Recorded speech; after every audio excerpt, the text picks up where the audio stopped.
Ny mofinaina isan'andro atolotry ny mpitandrina rakotina valina maoly.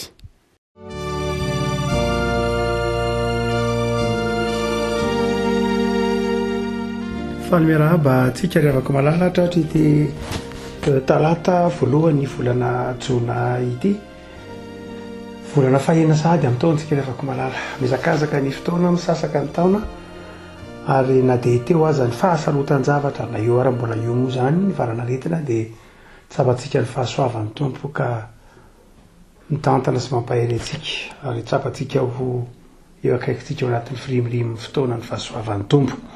Ny mofinaina voalahatra antsika revako malala dia ny boky ny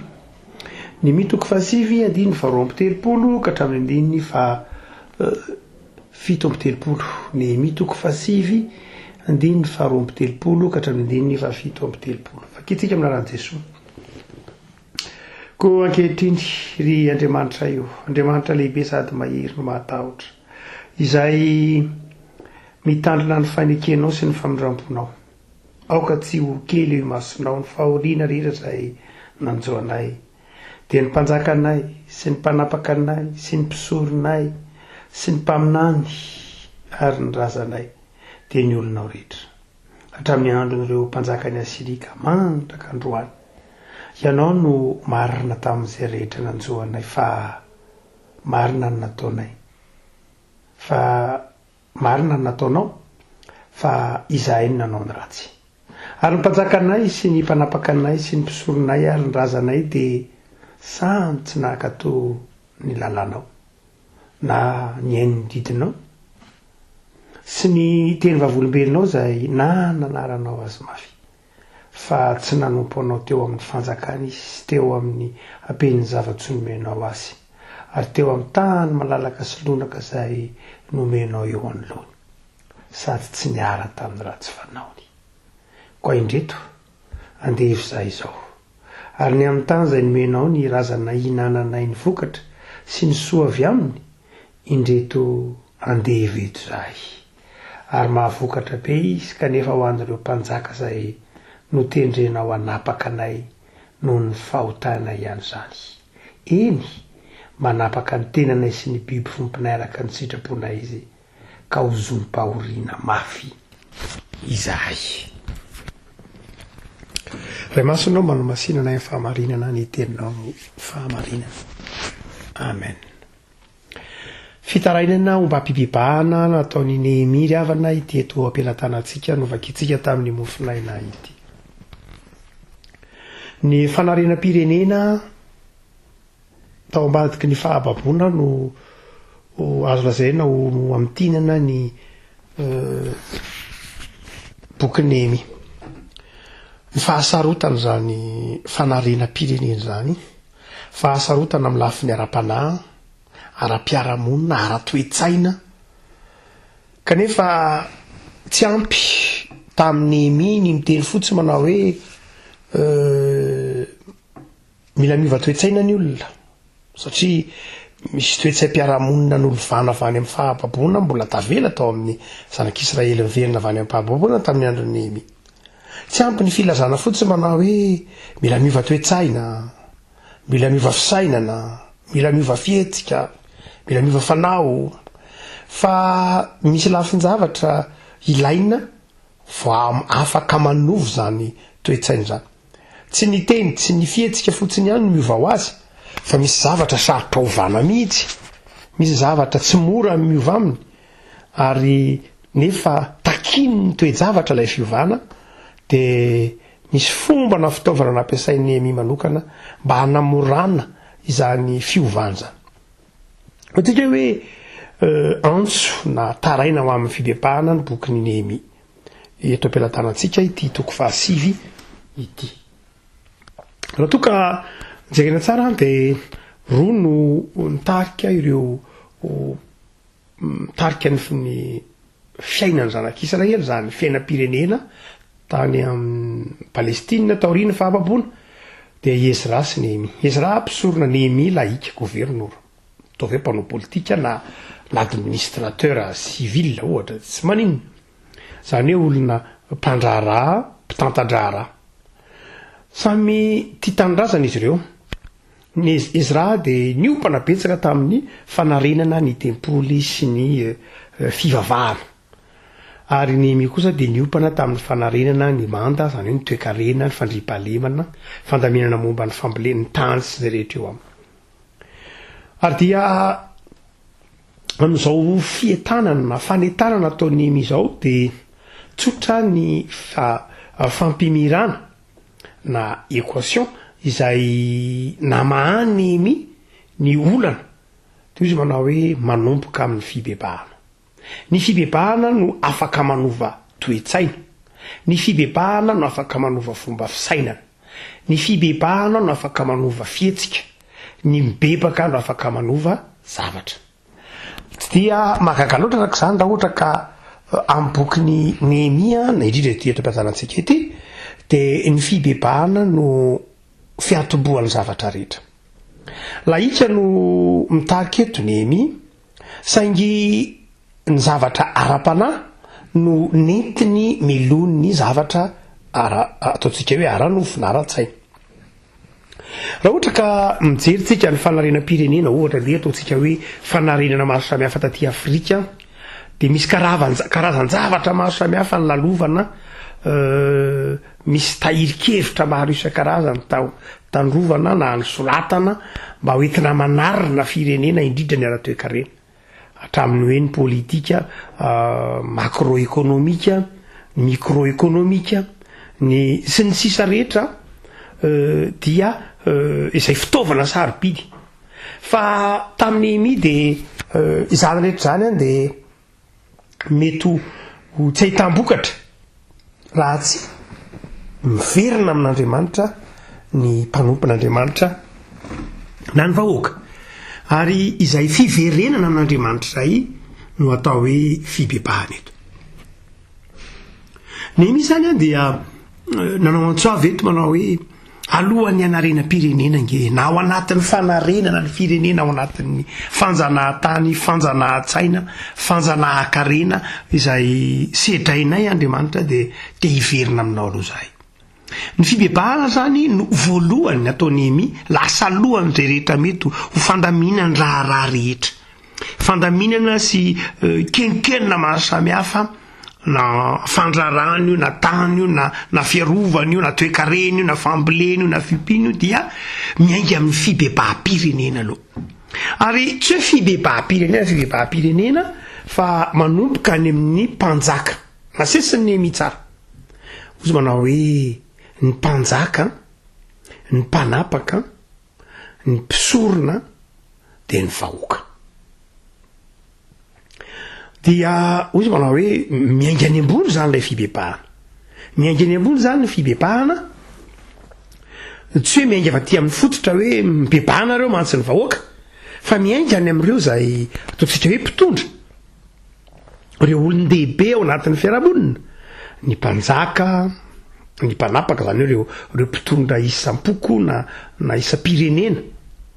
dia ny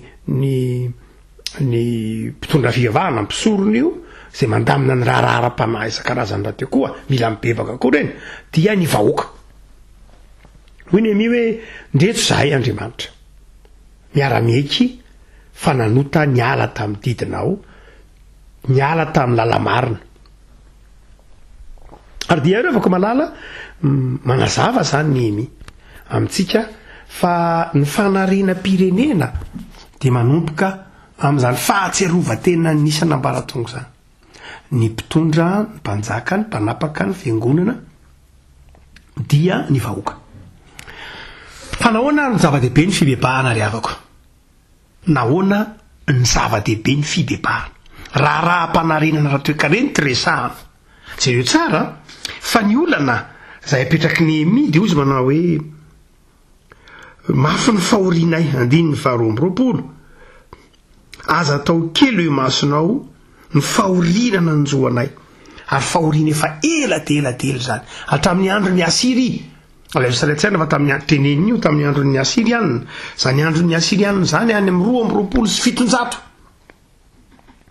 Ary zao zavatra resantsika izao aty amin'ny taona asa 500 lasa aoriana aza zany efa ny 300 taona nefa nangiry firina i Andriamanitra nefa de izao zahay mbola mahatsiaro zany ka mangataka famindram-po aminao de teneniny eo manao hoe andefy zahay ny taninay mamokatra nefa tsy zay ny mihinana azy mibiby fiompinay mety nefa tsy zay ny mihinana azy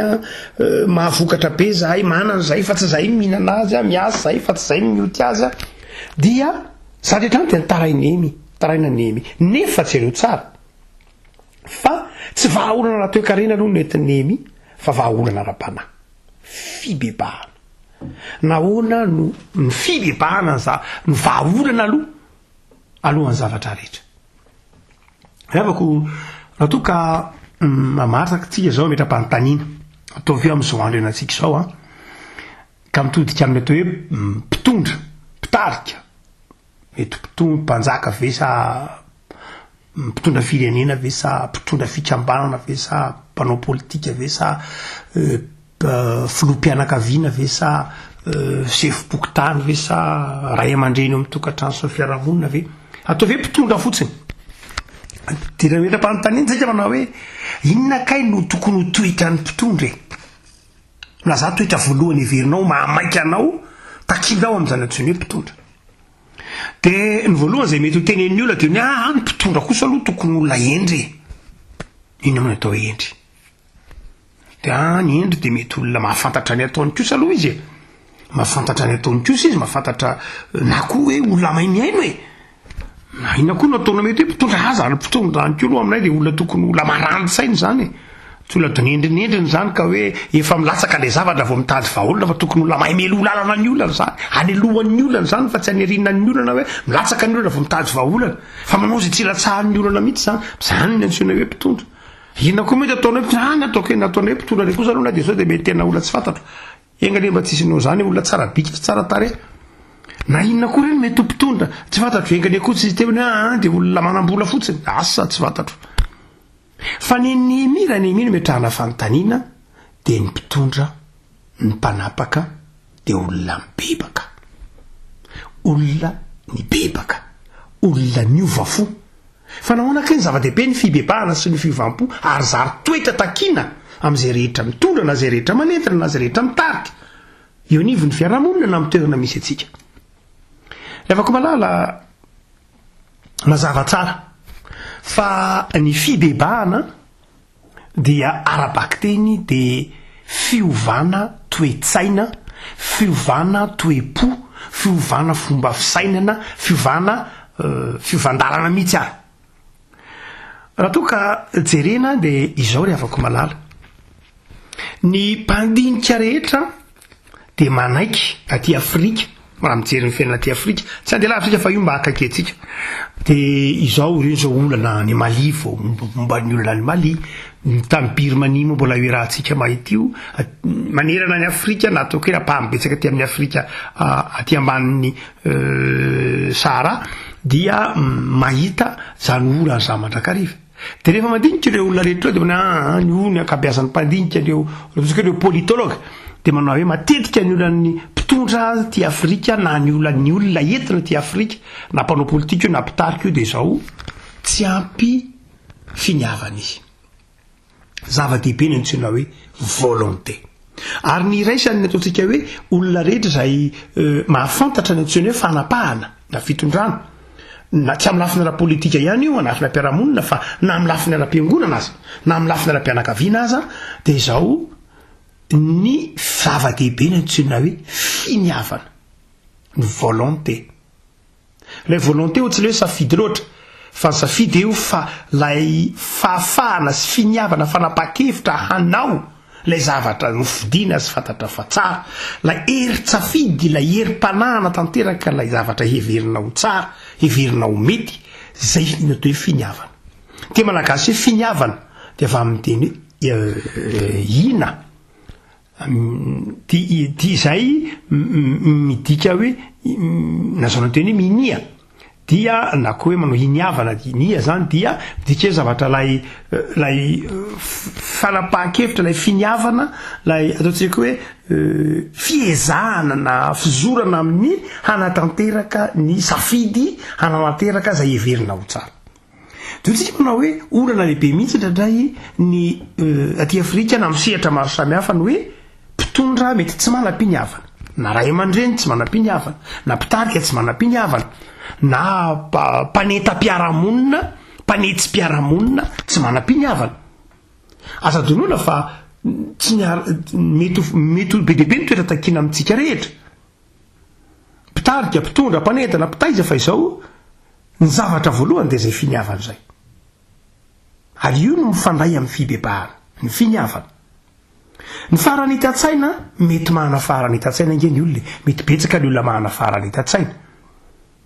Vokatry ny fianarana, vokatry ny fiteza, fanomezan'Andriamanitra mazava ho azy. Fa izao ny farany hitan-tsaina tsy ombam-piniavana dia tsy ahafahana mitondra, tsy ahafahana manentana, tsy ahafahana manova zavatra, tsy ahafahana miazona zavatra. Ny farany hitan-tsaina na fahaizana mampahalalana fitaovana sarobidy fa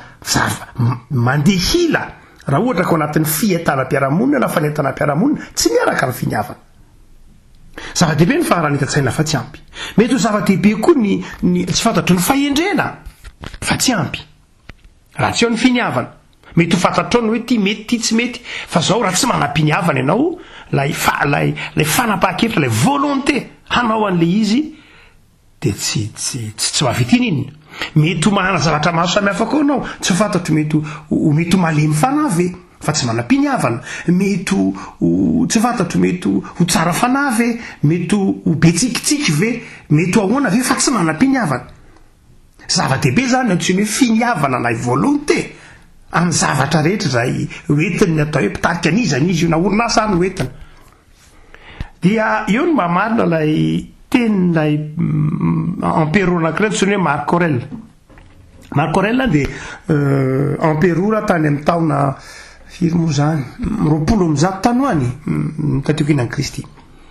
Ary izy no azo lazaina ho empereur indry farany rindra tao amin'ny fanjakana tao amin'ny ampira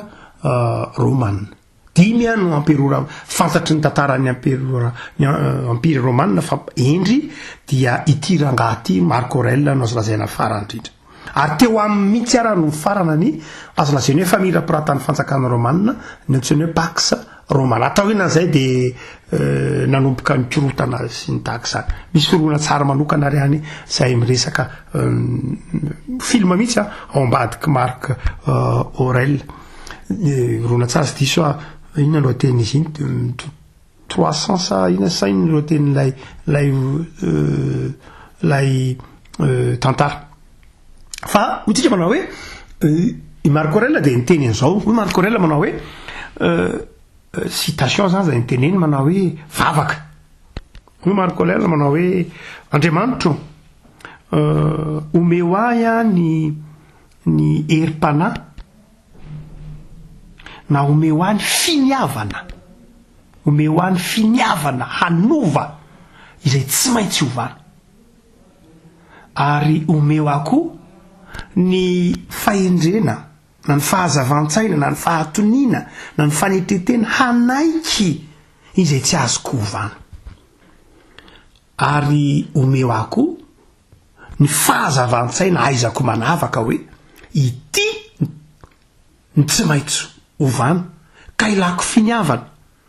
ary ity ny tsy azoko ovana ka ilako fanetretena na fandeferana.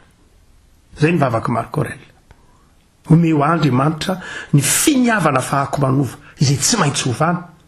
ary omeo ahy ny fahalemem-panahy ny fanetretena fahako manaiky izay tsy azoko ovana, ary omeo ahy kosa ny fahazavan-tsaina aiza manavaka hoe ity le tsy maintsy ovana ka ilana finiavana, ary ity le tsy azoko ovana ka ilako fandeferana. Nisy anankiray penseur anankiray mpandinika anankiray antsoina hoe Robert Talbot dia nitovitovy amin'io ihany asana ny ainga avy amin'io any Marc Aurèle ihany izy fa ozy da izy mifaniary zay na mpifamadihany ny azy lay tsy azo vanana nataony aloha izy manao hoe Andriamanitra omeo aho ny saina tony mahay manaiky ny tsy azoko vana ary omeo aho ny finiavana anova zay tsy maintsy hovana zany hoe tamin'ny Robert Talbot dia zao ny fanekena ny azona ny zavatra tsy azo hovana aloha ny zava-dehibe fa tamin'ny Marc Aurèle dia zao ny finiavana anova aloha ny tena zava-dehibe eny azo dikevitra ihany zany fa zao ny tiana tenena dia ny hoe tsy misy fiovana raha tsisy finiavana raha tsisy finiavana tsy misy fiovana ary eo no mahatonga ny mahatakatra tsara manao hoe tsy misy fiarahamonina miova raha tsisy finiavana anova tsy misy fiarahamonina miova raha tsisy finiavana anova ary ny finiavana anova tsy tonga ho azy ao anatin'ny olona raha tsy amin'ny alalan'ny fibebahana zay ny fifandraisan'ny finiavana sy ny fibebahana ny olona mibebaka dia manjary manam-piniavana ny ateraky ny fibebahana dia miamafy ny antsoina hoe finiavana zao no antony ny olona rehefa nanota maha-olombelona zany nanota dia mandrakariva mitambesatra ao anatiny ny ota ary iota ao anatin'ny olona io tsy mety ao anatin'ny olona io ny taonana natakatra zany hoe tsiny dia manjary mahatonga fanamelohan-tena ao anatiny ary io fanamelohan-tena ao anatin'io mahatonga azy kely hery ka tsy manam-piniavana rehefa manota ny olona dia ao anatin'ny olona ny fahotana na eny amin'ny olona ny fahotana dia ampangain'ilay ratsy izy ampangain'ilay ratsy izy hoe nao koa mba miseho manova zavatra ary tianao ary jerety izy pitsipitsika ao anatiny eo zany ilay ratsy ilay pepanga ianao koa mba miseho mananiny eo jerety ianao zany hoe lay ratsy mahafantatra ny fahotana rehetra nataony dia ampangain'ilay ratsy izy na fatoran'ilay ratsy izy dia lasa kely hery ka tsy manam-piniavana intsony satria satana pepanga ary fantatra satana fa ny finiavana dia afaka manova zavatra dia potehiny satana amin'ny alalan'ny fiampangana sy amin'ny alalan'ny fanamelohan-tena ilay finiavana dia tsy afaka manova zavatra lasa tsy manam-piniavana lay olona ao anatin'ny tantaran'ny fanitsipavana hitantsika zany tsara Martin Luther dia teo ampandikana ny baiboly amin'ny teny allemand zany teo ampandikana ny baiboly zava-dehibe zany hoe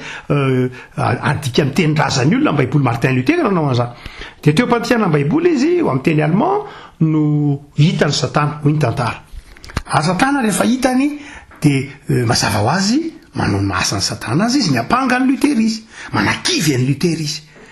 dia mampanga ny Luther amin'izay rehetra mety ho toetra ny Luther teo izy manakivy any Luther izy manaratsy any Luther izy manao zay tsy avy tany Luther satria Luther nanam-piniavana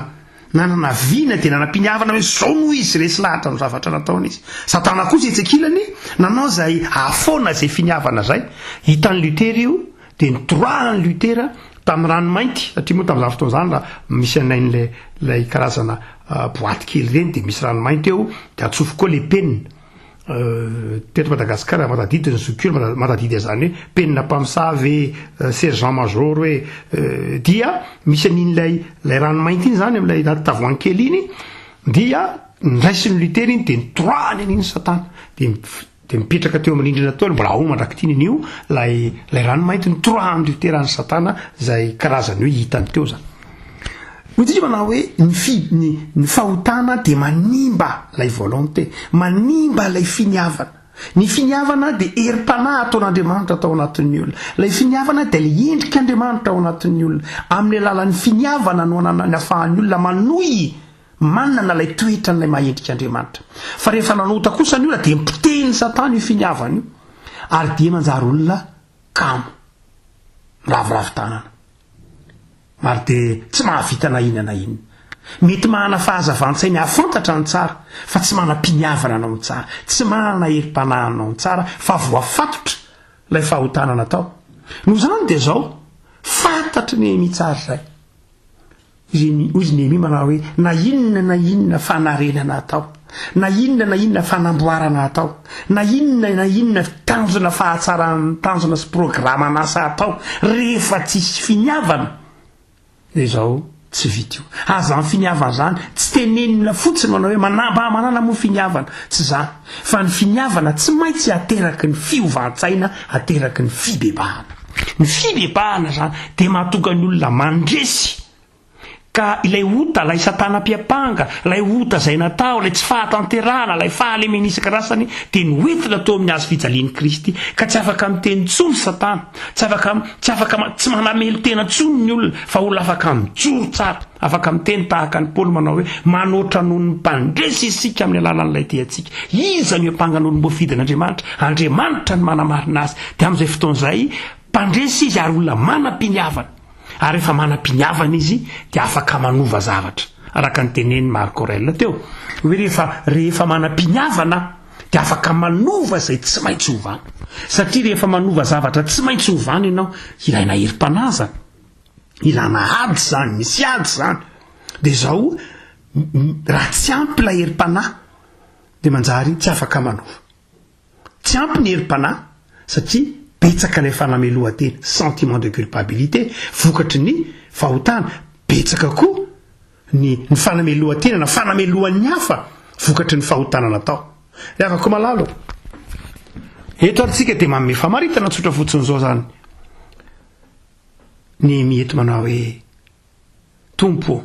mibebaka zahay ny antony bebahanay de zao hanananay toetsaina vaovao hanananay finiavana vaovao ahafahanay miala amin'ny lalan-dratsinay ka izoranay amin'ny lalana tsara hialan'ny fahoriana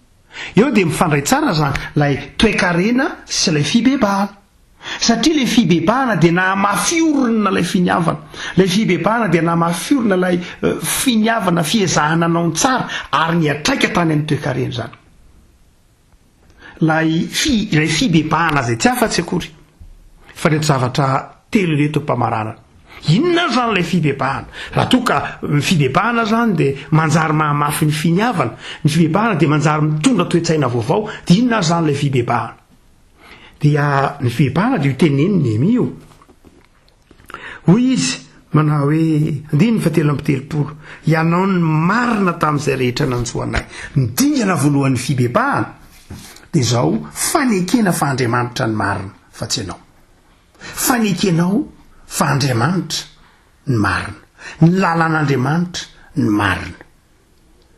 tsy mitsara an'Andriamanitra tsy mihevitra an'Andriamanitra ho diso fa mihevitra an'Andriamanitra ary mametraka an'Andriamanitra hoe ianao Andriamanitra ny marina zahay ingenao daly zahay mibesiasy ny fanapa-kevitra le avako malala ibebaka de manomboka eo amin'ny fahatserovatena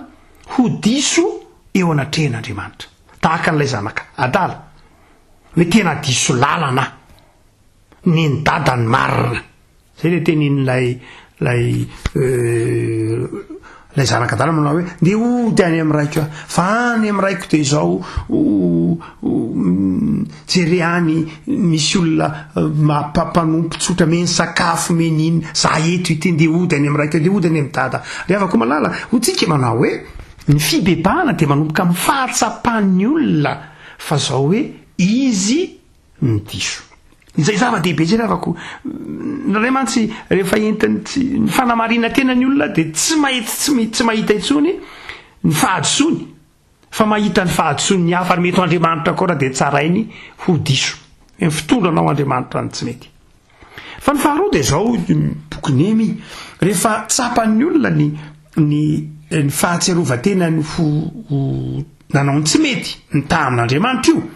dia ina nataony miaikeloka izy ka miova miaikeloka izy ka miova ary eo no manomboka ny finiavana jereo tsara mitantarany Zakaiosy rehefa niova fo rehefa nandray an' Jesosy tao an-trano dia resy lahatra izy hoe tsy nety ny lalako teo Jesosy ka izao raha misy zavatra lalaiko tamin'ny tsirariny dia onerako avy efatreny ary le tsasaky ny fanana kosa omeko ho an'ny malahelo zay le finiavana tsy manana an'izany herim-panahy anan'izany finiavana anova zavatra zany raha tsy eo ny fibebahana. Ohatsika manao hoe nidikana faharoa dia ilay fanekena hiala amin'ilay lalan-dratsy, fanekena hiala fahatsapana vadiso zay le mahatonga nydika teny fienkenkeloka, fifonana. Fa nidikana faharoa dia zao fanapahan-kevitra hoe ndeha ody andeha hiverina ao amin'ny raiko ndeha hiverina ao amin'Andriamanitra, ndeha hiala amin'ity lalan-dratsy ity. Zany hoe fitodiana manao todika ivo lay lalana tsy nety teo. Zay nidikana faharoa. Ary nidikana fahatelo dia ny fanonerana. Eny am-pandehanana ianao zany dia misy ny lalan'ny fibebahana, lalan'ny olona mibebaka dia olona manam-piniavana izy, matanjaka ny heritsainy, manam-piniavana izy hanova zay zavatra tian'Andriamanitra hovana, ary manam-piniavana izy hiazona zay zavatra tsy tian'Andriamanitra hovana, ary mahay manavaka tsara izy hoe ity tsy tokony hovan'Andriamanitra satria tsara, ity kosa Andriamanitra tokony hovana satria ratsy na tsy mety. Noho zany dia hitantsika eo amin'ny tantaran'ny Zakaiosy zany hoe Zakaiosy dia zao nanana toe-po nanonitra izy rehefa avy eo. Zay zava-dehibe zay komarana matetika din'ny olona rehefa mibebaka izy. Vitan'ny olona miakeloka, eny tompoko, vitan'ny miakeloka. Vitan'ny olona ny mifona, eny tompoko mifona izy. Fa izao tsy vitan'ny olona ny manao fanonerana. Tsy vitan'ny olona ny fanonerana. Lay fanonerana io dia lay fanekenao hoe lay zavatra tsy nety nataoko dia onerako. Lay fanonerana tsy midika hoe vidiny lay famelan-keloka, sanatria zany. Tsy azo vidiana ny famelan-keloka. Lay fanonerana tsy midika hoe takalo n'lay fahasoavana ny men'Andriamanitra tamin'ny famelan-keloka, tsy azo vidiana ny fahasoavana. Fa lay fanonerana dia midika fijoroana vavolombelona eo anatren'Andriamanitra fa niova ianao. Ary lay fanonerana izay enao sy Andriamanitra ihany ny mahalala azy. Zay tsy aseho eny an-tampon-tanety akory. Zakaiosy raha niova fo dia tsy niteny tamin'ny olona rehetra, veto ahoana nareo rehetra, lazaiko aminareo marina tokoa rehefa oaka fa zao za nangalatra ka dia izavonareo nangalarako ka dia onerako avy efatreny ary tiana tsasaky ny fananako zaraiko anareo. Tsy nanao an'izay Zakaiosy. Tsy apahabe maso teo anatrehan'ny vahoaka nanaovany an'izany. Satria fantatra fa ny vahoaka koa mpanota. Tsy ho azo ny akory ary zay tenenin'ny Zakaiosy fa mety ho zavatra hafa mihitsy nandraisany azy. Fa ilay fanonerana dia Zakaiosy sy Jesosy no resaka eo. Hoe zao Jesosy hanonitra. Dia izao nataoko fanonerako azy. Bitsibitsika Zakaiosy sy Jesosy io. Ary zay koa lalan'ny olona mibebaka. Rehefa mibebaka ianao dia mibitsibitsika amin'Andriamanitra hoe zao Andriamanitra mba zavatra vaovao ataoko. Zao Andriamanitra ny lalam-baovao izorako. Zany tsy voatery tenenina amina hainao manjery na inona manao hoe manompoko zao hitanareo zao dia zao iova amin'ny fiainao ka dia ataoko ohatry zao zany hitapoko hitam-pirenena. Iny ilaitsika ny fijoroana vavolombelona. Mazava zany. Ampahafantarinao fa mibebaka ianao. Fa ny fanonerana ataonao kosa dia ataovy mangingina. Ataovy mangingina an'ilay fanonerana hoe za mba hanao an'izao amin'ny madiniky tompo, za hanao an'izao amin'ny fiangonana, za hanao amin'izao amin'ny tanindrazana, za mba hanao an'izao ho fanonerana ny tsy nety nataoko tao amin'ny fiarahamonina, dia mba hanao an'izao amin'ireo semba na za mba hanao an'izao amin'ireo olona azo ny tsinga azo lena, zao mba hanao an'izao amin'ireo olona nona any atsimo sy ny sisa rehetra. Izay le fanonerana anao sy ny tompo zay. Ianao sy ny tompo ihany mahafantatra an'izay dia ny tompo nanaovanao zay tatitra zay hoe teto ny tompo ihany tsinona ny mahafantatra ny hoe ianao angena no tsy mety. Ny tompo ihany mahafantatra zay tsy nety nataonao tany dia amin'ny tompo ihany ianao no manao tatitra hoe zao nanonerako an'iny. Fa tsy voatery teneniny ery hoe ho fanonerako an'izao dia izao tsy izany tsy mahasoa zany. Ianao sy Jesosy zany tahaka nataon'ny Zakaiosy sy Jesosy. Avako malalo. Zay ny fantatry Néhémie eto. Teo i Néhémie manao hoe na inona dia zao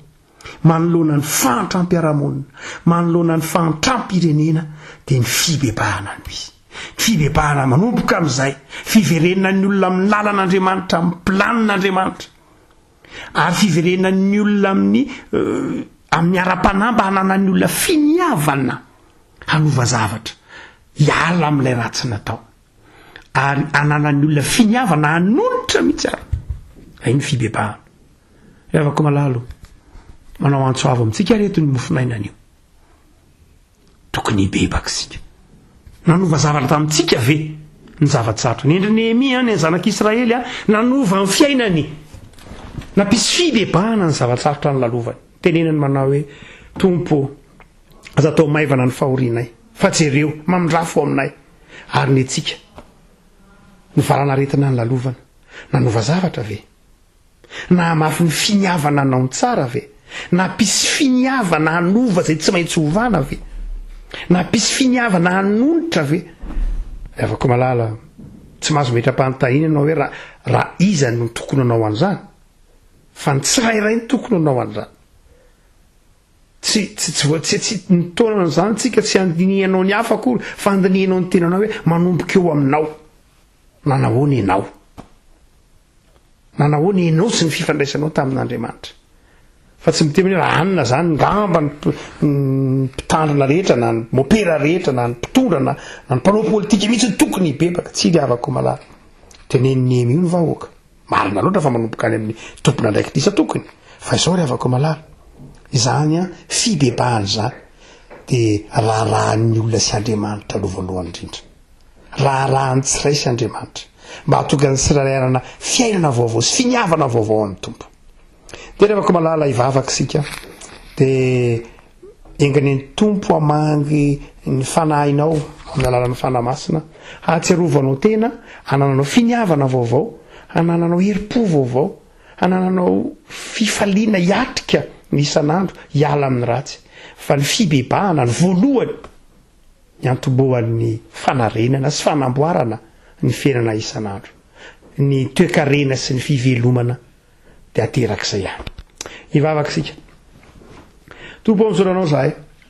fa omenao ny teninao azo nay novakina mampianatra anay fa ny fibebahana dia mahatonga ny manana finiavana ny fibebahana de herim-panaty anatinay ka mahatonga anay miala amin'ny ratsy ary maivana hanatanteraka ny asa tsara miala amin'ny alalan'ny fibebahanay ao amin'i Jesosy zanakao ny eta mavesatry ny fahotana ka manjary afaka sa mijoro zahay sa miasa zahay